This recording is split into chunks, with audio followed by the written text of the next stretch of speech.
Hello everybody and welcome.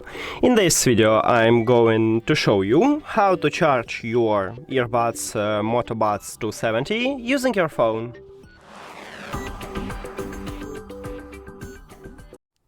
All you need to have for this is just USB-C to USB-C cable. But if your phone do not support USB-C, maybe you should have Lightning to USB-C or even micro USB to USB-C.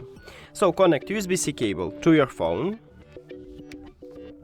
Then, at the back side of the charging case, we have also USB-C port. So connect the second USB-C cable right at this port. And now we need to check if we have the LED light on the front side. We have them, meaning that your earbuds are charging. Now, the second option is to use reverse wireless charging if your phone supports this feature. So, we need to go to the settings. Then, at least on stock Android, we have it in the battery, so we need to find battery.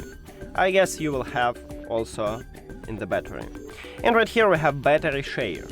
Tap this line, and we need to enable this mod. Here we go. Then turn over your phone, and we need to put these earbuds at the phone. And now we need to check again the LED light, and right here we have it. So it also charging your earbuds. That's it! Thank you for watching this video. If you found it helpful, please consider subscribing to the channel and leave the like on the video. See you later!